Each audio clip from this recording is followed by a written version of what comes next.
What is up, everyone? Welcome back to another week of the Dog Dish. In this episode, I'll just be reviewing the trial games from the past weekend, and we'll do a little preview of the upcoming trial games as well. You know what? We might even review the All Stars game if you're lucky, but let's get straight into the preseason challenge. Last Thursday, it was the Warriors and the Tigers who kicked things off. The Warriors won that game 48 points to 12. Tigers just doing Tigers things there. They won the wooden spoon last year and then they get pumped in their first trial game. It wasn't like, obviously, these are just trial games, so we don't want to read too much into them. But at the same time, it's still kind of funny that the Tigers got flogged. There wasn't really anything to take out of that game. Marcelo Montoya scored a hat trick. I thought he did pretty well on the wing, showing what when he was at the Bulldogs. When he first debuted at the Bulldogs, he was like quite good. And I think he's starting to get back to where he was when he first debuted. He's just becoming just a consistent and good player. He killed Charlie Staines, not literally. Charlie Staines isn't like dead, but if you watch the footage, Marcelo Montoya nearly killed Charlie Staines. It was incredible. I didn't realize how strong he was. So shout out Marcelo Montoya. And Luke Metcalf is probably the only other takeaway I have out of this game. From the Warriors, I thought Luke Metcalf almost played himself into the starting 13 at the Warriors. I don't know where they're going to fit him in. It's still predicted that he won't be in the spine somewhere. And the squad they've named for this weekend, which we'll get to, he hasn't been named in the spine, but he had a really good game as well. He actually put up 62 fantasy points in limited minutes. And obviously we're not going to judge players on their fantasy points because that doesn't reflect everything, but it's an example of how good he played, I think. And then from the Tigers, just a couple of takeaways. I thought Stefano Ukamanu was incredible and really showed he's going to go to another level this year.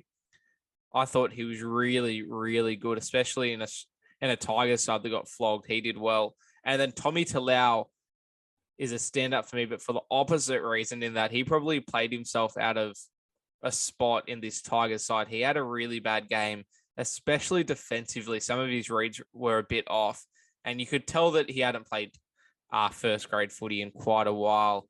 Moving on to the Friday night games, it was the Sharks beating the Knights by 14 points, and if you saw this game, you probably know who I'm about to talk about.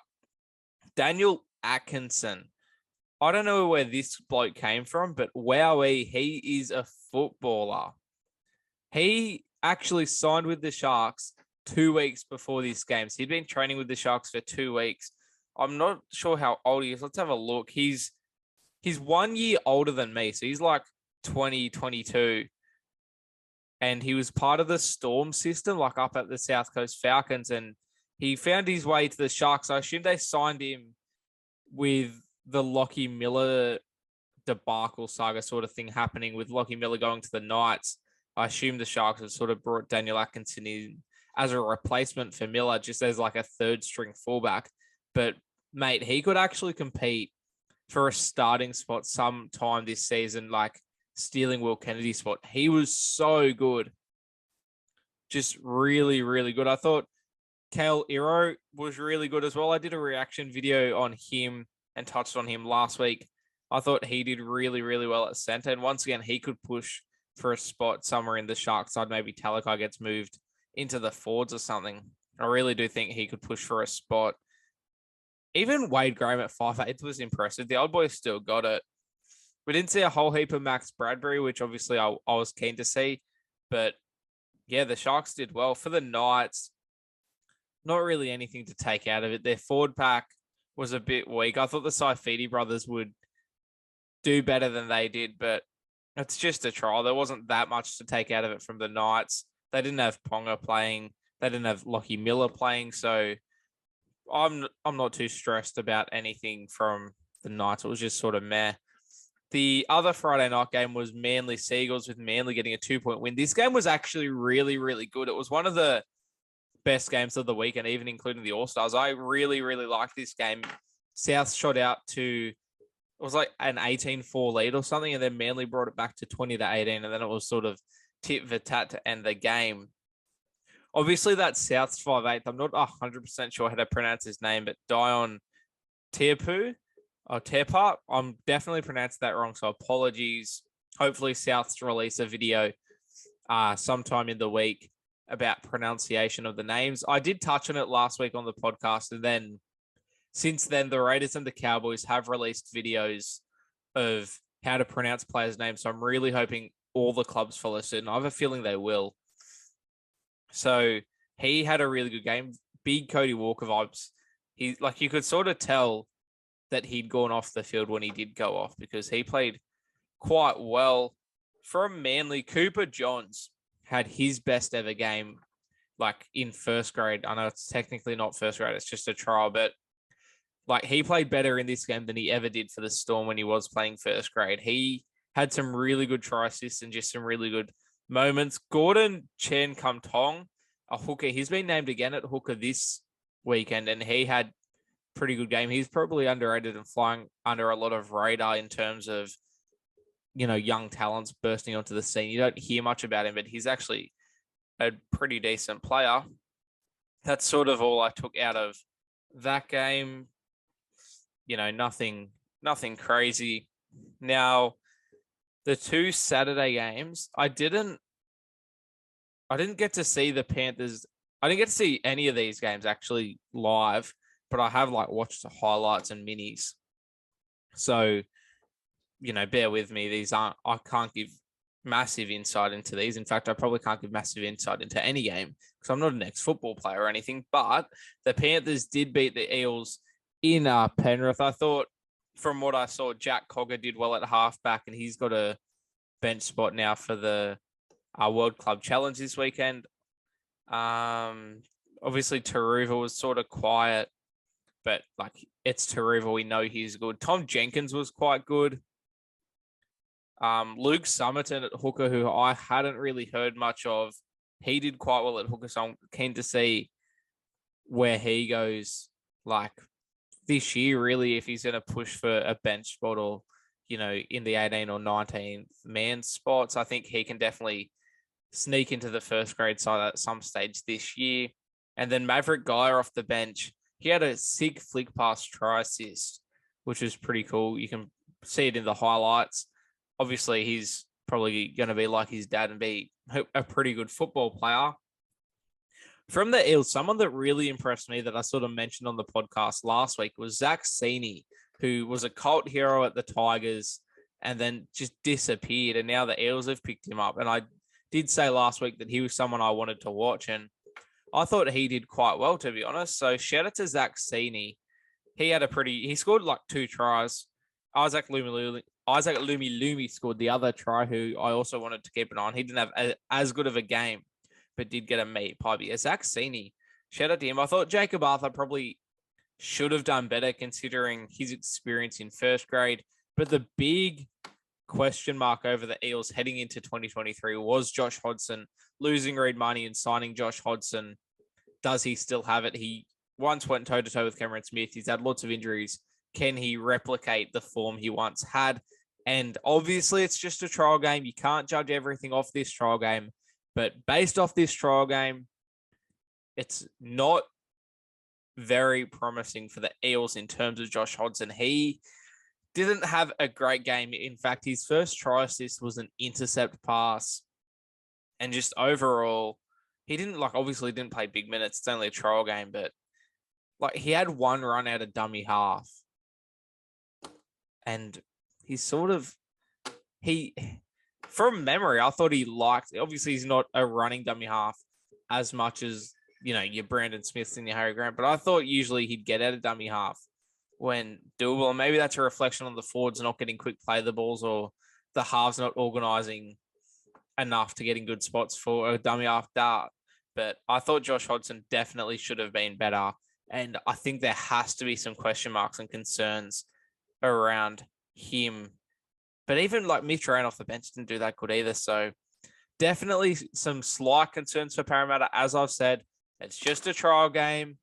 I'm not panicking too much, but at the same time, I will be keeping my eye on Josh Hodgson because he definitely has to do better. And I'm not saying he can't do better. In fact, I think he will do better, but I'm just saying he does have to do better.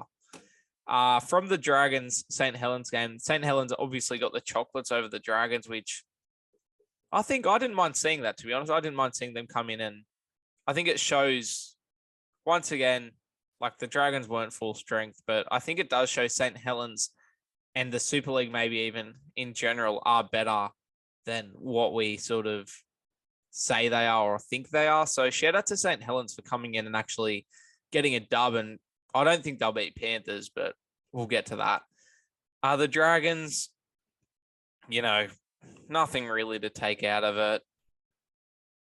They showed some good signs. They showed probably more bad signs. Zach Lomax played both left center and right center. That was something interesting I noticed. A bit weird, but obviously it's trials. You get to test things out.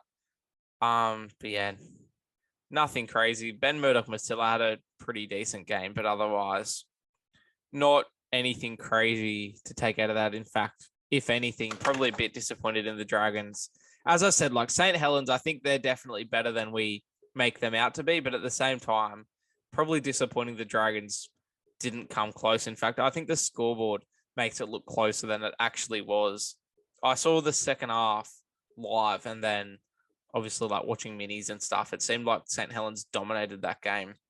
The Storm Roosters game, once again, on the Sunday, I didn't get to see any games because I went to the Bulldogs Raiders game. So I missed all the games live, but I have watched minis. The Storm Roosters game just seemed like a pretty tight game. Both teams, couple of errors and not perfect footy, but when it's the teams that they had named, which was a lot of reserves, a lot of young players, that's sort of expected. And when it's all young players, you can't really take anything from this game and use it to guess what the season's going to be like. So we'll have to probably wait for this weekend to see they're closer to full strength sides to get a read into what they're going to be like in 2023. I thought Brandon Smith probably needs to be better. Same as Josh Hodgson, man. Like, they're probably going to be better, but and they do need to be better, and I do think they'll be better. So, it's not danger alarms or anything, but just purely looking at the game as it was, definitely needs to be better. And he even came out and said, like, he was pretty disappointed in it.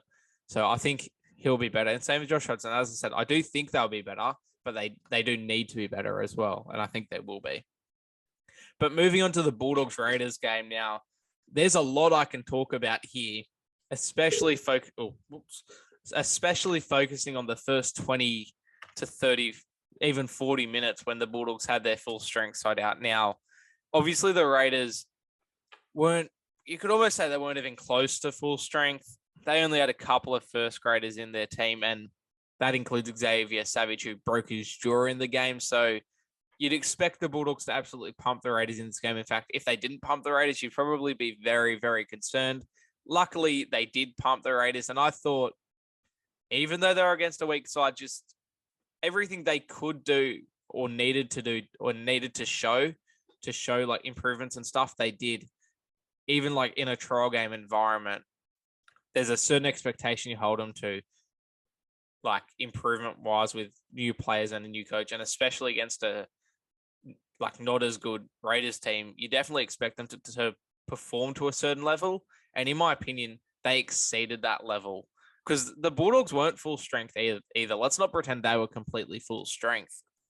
I thought Braden Burns at fullback, he did quite well. Crows probably had a quiet game, but he had some good hits out from his own half. Avarillo at center, he did really, really well. It was really promising to see him have a good game at center, especially like having moved from fullback to center and basically playing for a contract because he's struggling to find himself a position. And I think that's down to coaching that he can't land himself a consistent position. But I think him at center could really work. Paul Alamotti, a solid game. It's only his second game in first grade, if you can call it first grade, after he played a trial game last year. But one man I want to talk about, Jayden Okunbor. I owe you an apology because your game on the weekend was actually maybe not incredible, but I wouldn't not. If you said it was incredible, I'm not going to argue with it, to be honest.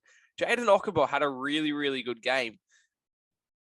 Like, he scored a try, he set up a try, he had some really good touches. He didn't make any errors, which usually he'd drop a couple of balls. He didn't make a single error, had some really good runs. I was very, very impressed with Jaden Ockenbaugh. And I'm high on him again. When he came onto the scene, he was my favorite player, and he did really well. But another man that did really well, Josh Reynolds. I don't know if anyone expected him to actually play as good as he did play. Obviously, he struggled in Super League. He hasn't played in a couple of years. Mate, he had quite a good game. Not even just considering the circumstances. If you went into a coma in 2017 before the announcement came out that he was leaving the club, and you woke up as the game was being played on Sunday and you're watching him play, you wouldn't have guessed that he left the Bulldogs. He played to a level that you'd expect a 33-year-old veteran to play at, in my opinion. And I might be biased, but I thought he did well. He wasn't like man of the match or anything, but I thought he did quite well. And same with Kyle Flanagan. He's shown so much improvement. I think when you got Reed Marnie feeding you the ball, who also had such a good game, I think Kyle Flanagan can be what we all thought he would be when he first came to the club this year. I think he's being coached properly. He was playing both sides of the ruck, which really got me up and about. He's directing. I think he took control of the team a lot more with Burden out. And he seemed like a halfback, and he seemed comfortable in his position. And I feel like that's just all down to coaching. I feel like the coach has given him his spot and backed him in that spot, which Trent Barrett never did.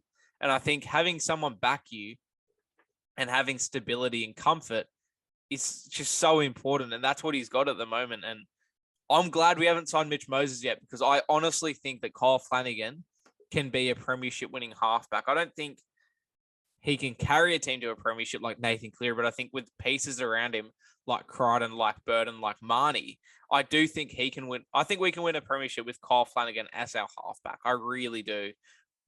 I just don't understand the hate he gets, because he's a good kid. He really is, and he showed that on the weekend.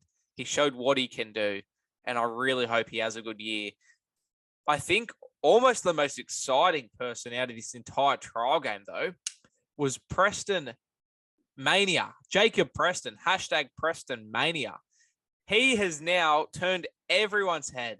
I know Gus Gould has been high on him all preseason. Every time somebody tweets at Gus asking who he has been most impressed with, he does say Jacob Preston. And then the fans on Twitter and just fans in general, some fans started going, hang on, this Jacob Preston guy, he might actually have a bit about him. I think people going to open training sessions and seeing him train were getting a bit excited. And then there was a bit of a breakout on Twitter of the hashtag Preston Mania, where he was getting a bit of attention.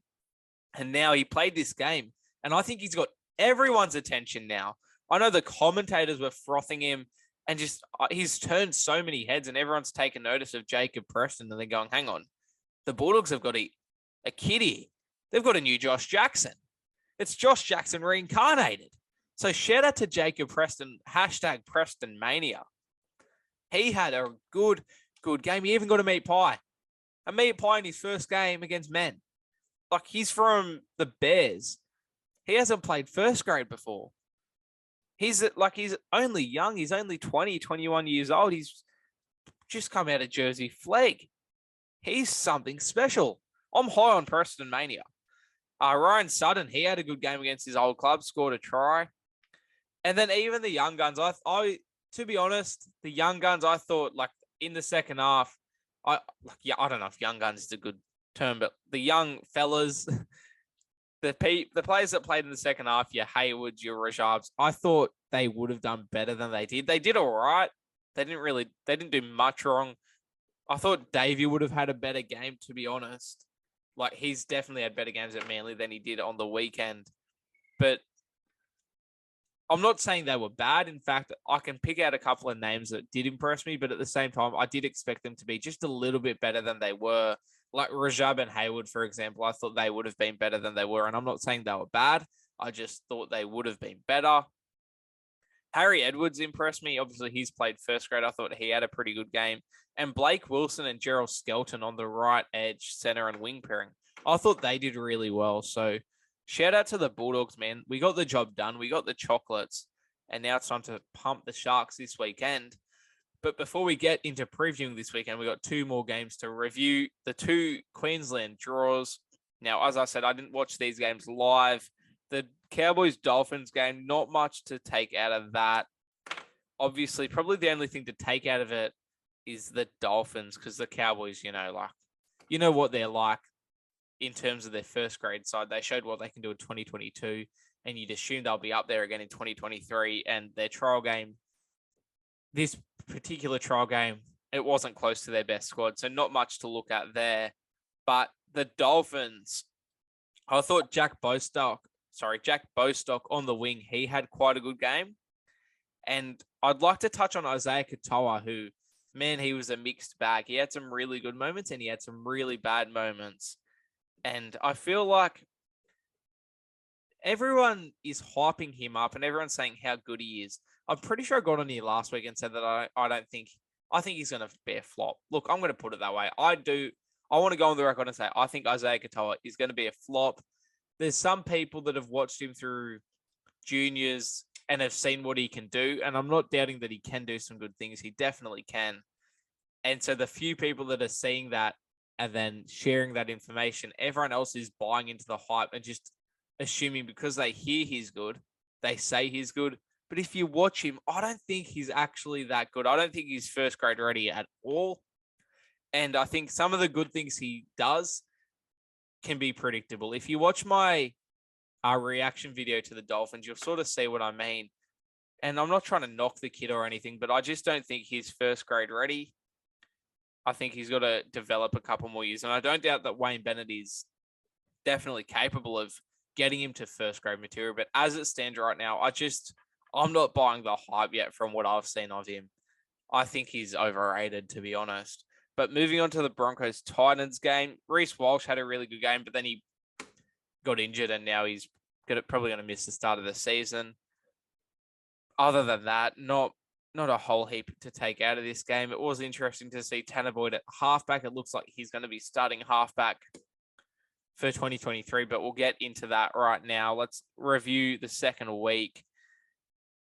Let's start we'll start at the last game because we'll start with the Titans. We'll segue from their review into their preview. So as I was saying, it does look like Tanner Boyd is going to line up at halfback to start the season. This is the spine the Titans have named, and it's kind of what I expected. So they've got Brumo at fullback with 4 5/8 Boyd halfback, Verrills at hooker, and then Campbell off the bench. That's sort of what I expected of him. I touched on it last week where I was surprised they didn't have Campbell off the bench in the first trial game just to get him into the rhythm of that sort of role. But the Titans do take on the Dolphins on Sunday at 7 o'clock. And they look close to full strength. They don't look full strength, but they do look sort of close to full strength. Aaron Schopp at center, obviously the ex-Bulldogs legend, will be one to watch. The Titans side are looking full strength, including Jack Bostock, who I just mentioned. He is starting on the wing. I don't know if that's an indication that he'll start round 1, but he looks to have impressed over the preseason.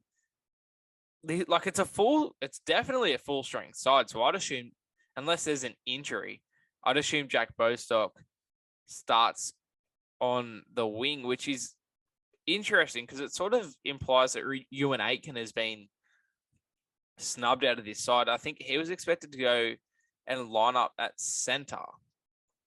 I think they were trying to move him from the forwards back to center where he started. And with Tessie New and Branko Lee named as the centers, you'd assume either of them could play on the wing, but Jack Bostock must be something special to have almost stolen that spot. Let's jump now to Friday night football. We start off the second week with the Knights and the Eels.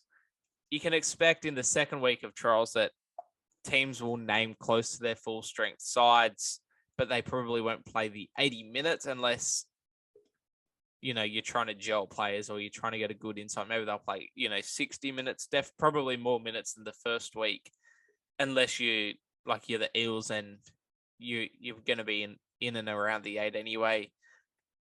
But the Knights have got Lockie Miller at fullback. Excited to see what he can do at the Knights in this new era with Ponga at 5'8". Obviously, that's the new era I'm referring to. The Second time they've tried Ponga at 5'8". This time they've got Hastings as his halfback. I think Pearce was his halfback last time.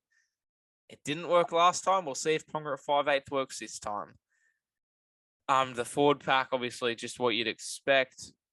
And then if we look at the Eels, they've got Lumi and Sandy still in there. I'd assume they don't make the round one side unless they've done well through preseason. Obviously, you got like Sivo, and just some other good backline players. Maybe they could steal a spot, but I don't know.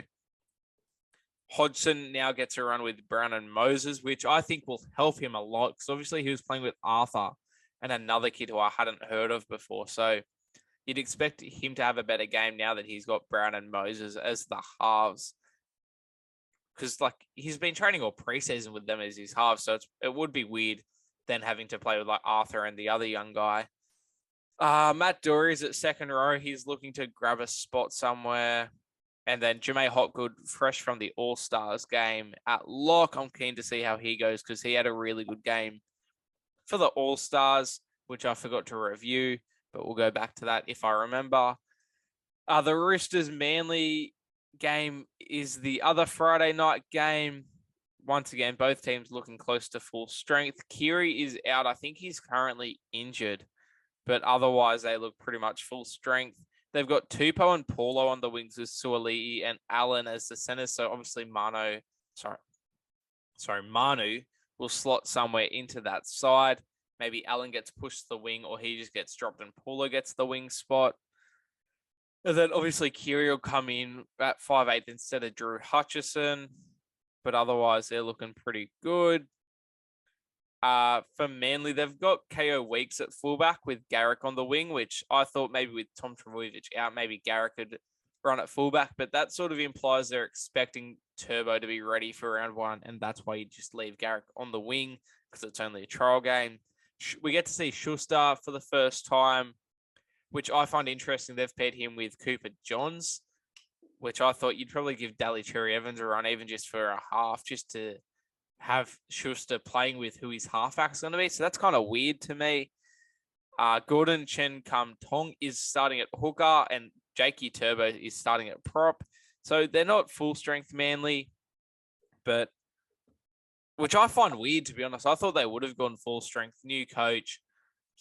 They didn't win a game after the Rainbow Saga last season. You'd think they'd try and get the group together, but look, I'm not an NRL coach and I'm not going to judge Anthony Seibold's decisions, especially as a coach who destroyed one of the biggest franchises in Australian sport and lost his job halfway through the season. I'm not going to judge him. Who am I to judge? The Dragons-Rabbitohs game kicks off a Super Saturday.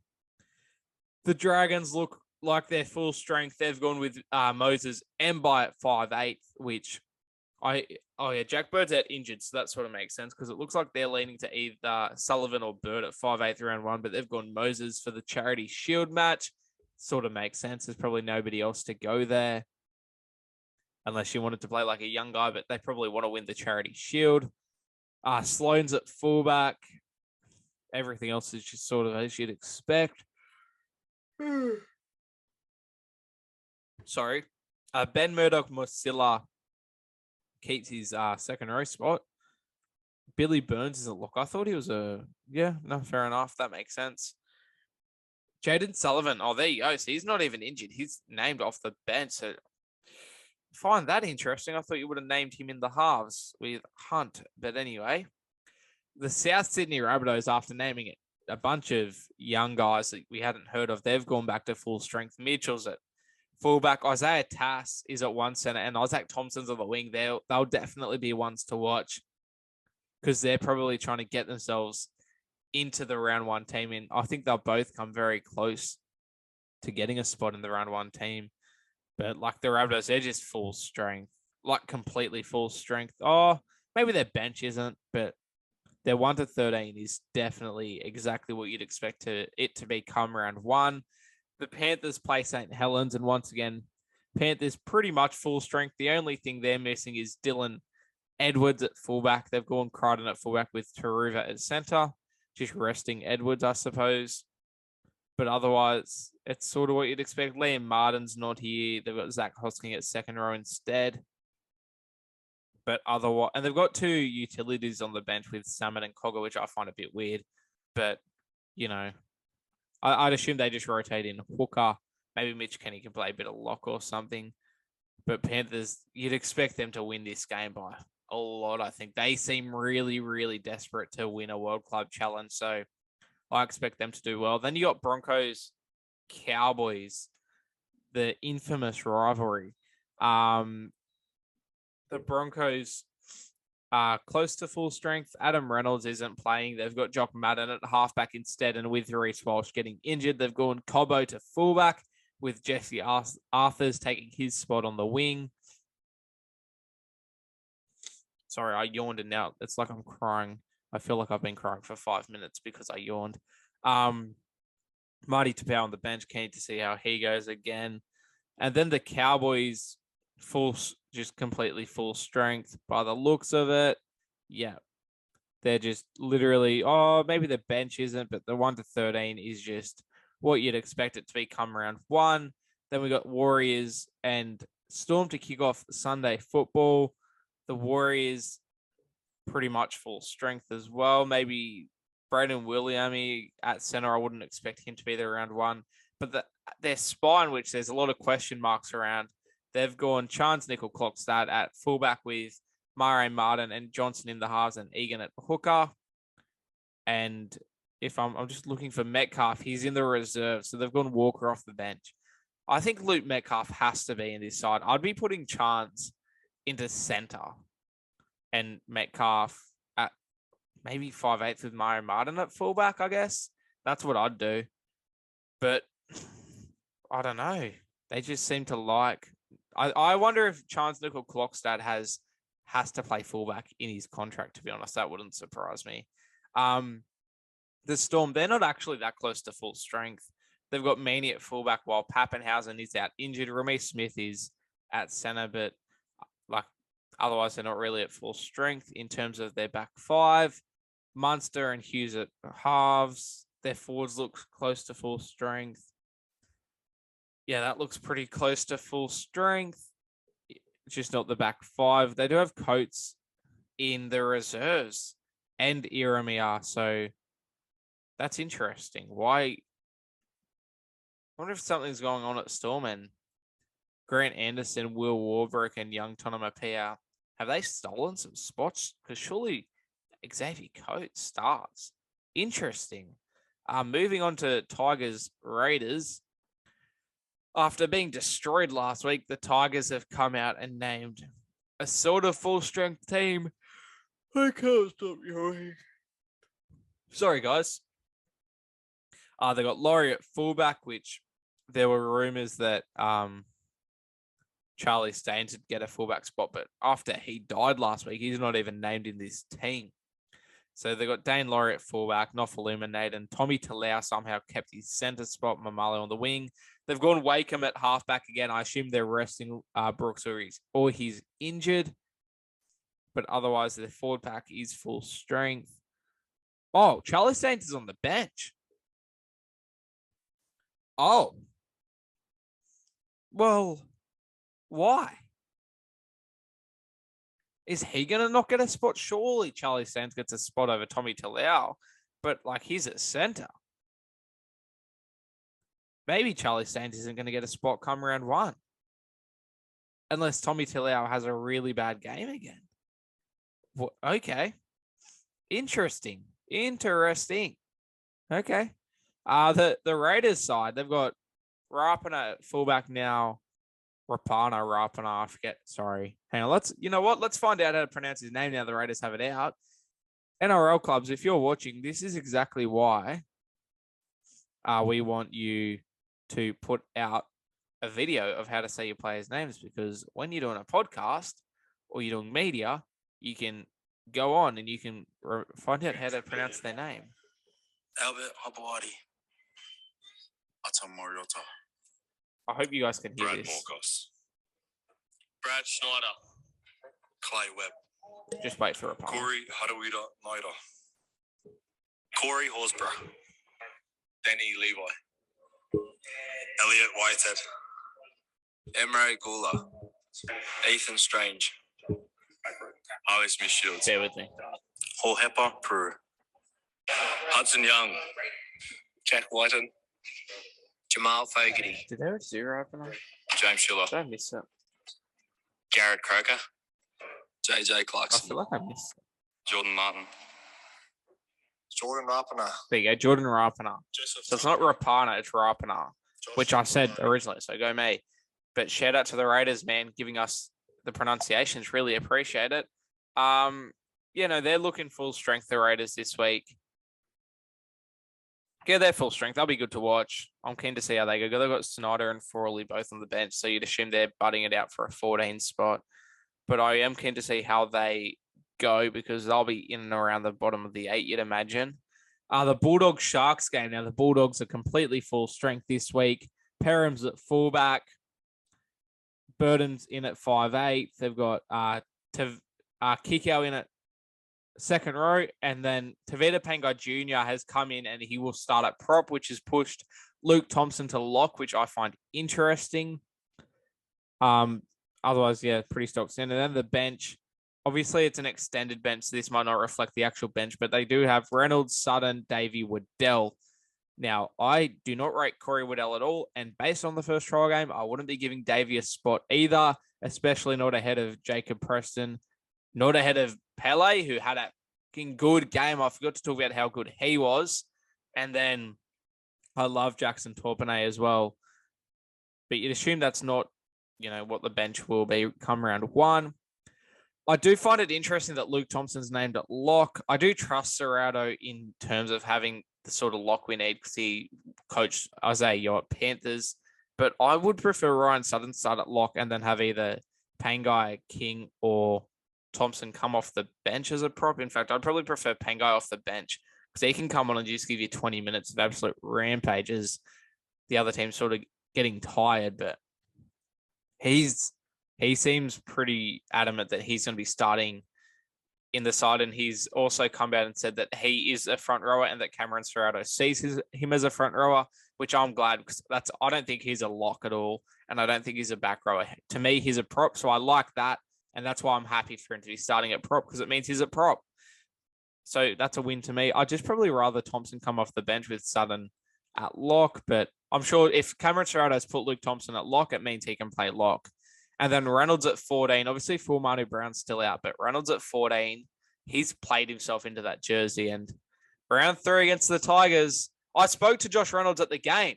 I saw Josh Reynolds. I met him and I said to him, bro, I hope that you're playing round 3 against the Tigers at Belmore. And he said to me, he sort of winked at me and he was like, even if I'm not named, I'll have my ticket to that game. But I'm like, bro, I think you're going to get named. He's playing himself into that jersey for sure. The Sharks have also named a full-strength side. Kennedy, Katoa, Ramian, Talakai, Ronaldo, Mulatalo, Moylan, Hines, Rudolph, Brayley, Hunt, Nakora, Wilton, Finucane, and then the bench as well, full strength. So this is going to be a really, really good challenge for the Bulldogs. Even if they don't come out as winners, I'm just hoping to see the same cohesion that we saw in the Raiders game. Flatto playing both sides of the rock. I'm hoping to see Tavita Pangai Jr. absolutely go nuts because he looks like he's had a massive preseason and he's looking fit as. I'm hoping to see him go nuts. I'm hoping to see Kikau play footy because I'm kind of worried he's just come to the Bulldogs for a holiday, sort of like Napa and just a paycheck. So hopefully he has a real crack. And then Hayes Perham as well. Hopefully he plays quite well at fullback because in the All-Stars game, he didn't have that good of a game. So that's what I'm hoping to see from that game. And then we already did Dolphins Titans. So that's the preview. That's the review. Let's do a quick review of the All-Stars game, and then I'll give you my tips for this week, and that'll be the end of the podcast. So the All-Stars game, the Indigenous side did win 28-24. They broke a 4-year streak of not winning this game. I thought from New Zealand, they came out and they started the game quite well, and Indigenous was sort of slow to start, but then once they got rolling, that was it. Cobbo scored a hat-trick in the last 20 minutes, and that sort of reflects what sort of game it was. In fact, the All-Stars scored like 3 tries. So the last Maori try. They scored in the 54th minute, and then like All Stars just started scoring meaties and started running away with it. And then Maori scored. Māori. I've been saying Maori. It's Māori. The Māori All Stars. I feel really bad because I know that it's Māori and I can say Māori.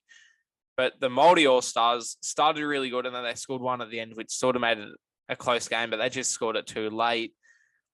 But Cobbo, 3 tries, 6 errors. He had a good game and a bad game at the same time. I want to give a shout out to Zach Docker-Clay from the Māori All Stars. He had a really, really good game. He ended up playing in hooker. And he did so well. I was like, man, I kind of miss him at the Bulldogs. I really hope an NRL team picks him up. And honestly, based on his performance in the All-Stars game, I wouldn't be surprised if a team does pick him up. I thought Nicho Hynes absolutely killed it. He did really, really well, as you'd expect from the Dally M Player of the Year. Every time he touched the ball, just something happened. He scored a really crazy try down the right side as well. Jamayne Hopgood was really good, and that's promising for Eels fans just how good he was. And then Sloan played pretty good. Wyden killed it at center. Latrell was very quiet, didn't have many touches at all, and just had a really, really quiet game, which I found interesting. He threw a couple of really good balls to Sloan or Cobbo that were dropped, but otherwise, he didn't have that good of a game.